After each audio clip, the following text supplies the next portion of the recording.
Hello and welcome to Sujith Talks. My name is Sujith Billa, a MARN agent. If you want to follow me on Facebook, please go to facebook.com, search for Sujith Talks or hashtag Sujith Talks. Like my page there, you get regular updates on Australian immigration. If not all, you'll get a lot of them. 155. This is not an exercise. 155. Resident written visas we are talking about. We are talking about ties. I do not have a tie, but we are talking about ties, substantial ties. And who needs to show these ties?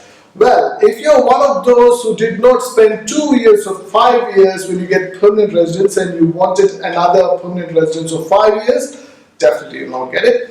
But you can get actually 1 year of resident written visas.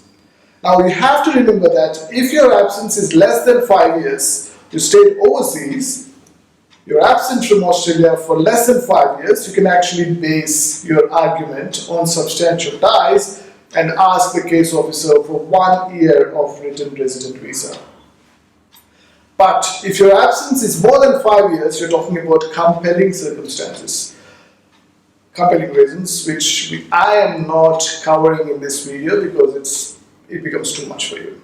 And I'm also not covering the 4 substantial ties, which are cultural, business, personal, and finally the employment ties, but I'm covering the final one, which is the employment ties only. 1 out of 4 ties is good enough for a good argument to get a written resident visa or resident written visas RRV 155 for 1 year.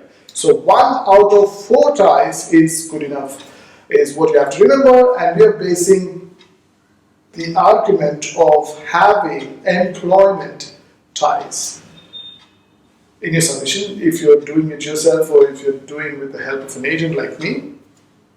By the way, if you wanted me to take over your case, which you've already started, RRV 155, I'll have a look and we can have a consultation session and to see if I can take it over, or if you wanted me to lodge 155 RRV, I'll be most happy to do that if you're eligible. So for initial consultation, you can go to my website SujithTalks.com to book a phone or a video consultation. Back to 155, back to substantial ties. We are talking about some ties which are benefit to Australia. Those ties are called substantial ties. Now, employment ties. What is a substantial employment tie? Is it just a job offer? Or should it be current employment? Or should it be more than that?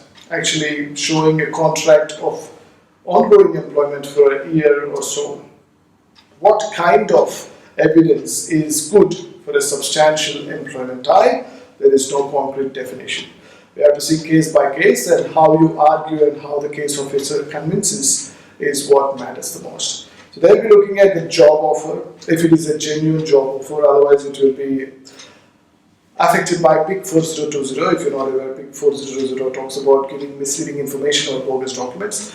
It also looks at what kind of job offer it is. Is it a part-time? Is it a full-time? Is it just a contract? Or is it an unpaid job? By the way, they will not give much weightage to unpaid jobs. They will not give much weightage to contract jobs.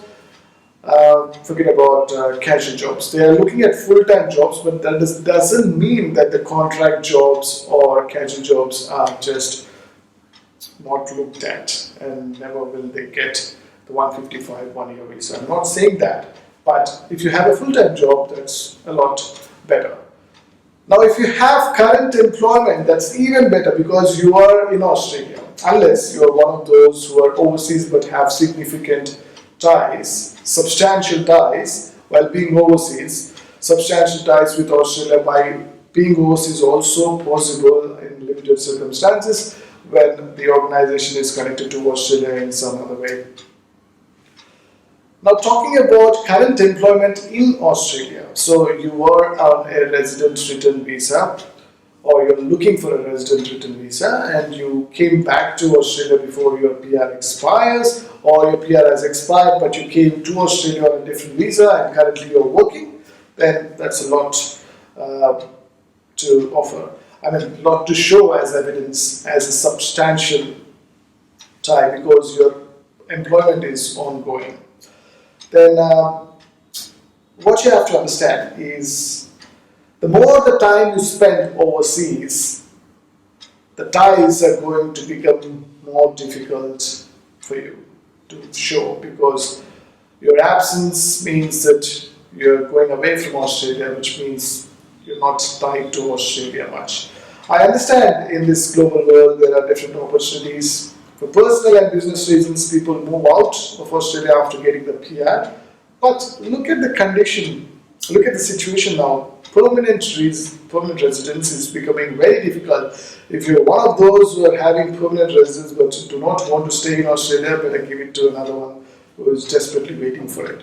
Do not take permanent residence and go overseas. And again, after coming close to the expiry, you want to come back, which becomes a difficult thing. So prevention is better than cure. Do not play with permanent residence visas.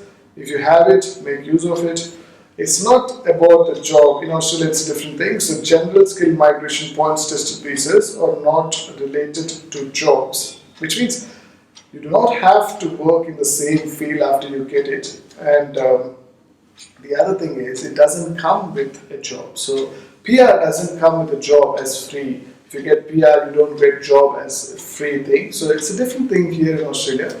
So if you are looking for a permanent residence, make sure that a job is a different thing. And if you're not getting jobs, if you're going overseas, make sure that you come back in time, spend those 2 years and get another 5 years. But if you couldn't do it, look for 1 year of resident written visas, which requires one of the 4 substantial ties, and we covered employment ties in this video.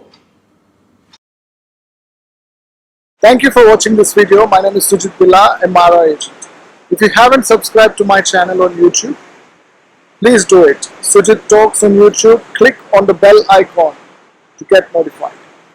For those of you who are interested in immigration advice rather than the general information, please go to my website SujithTalks.com.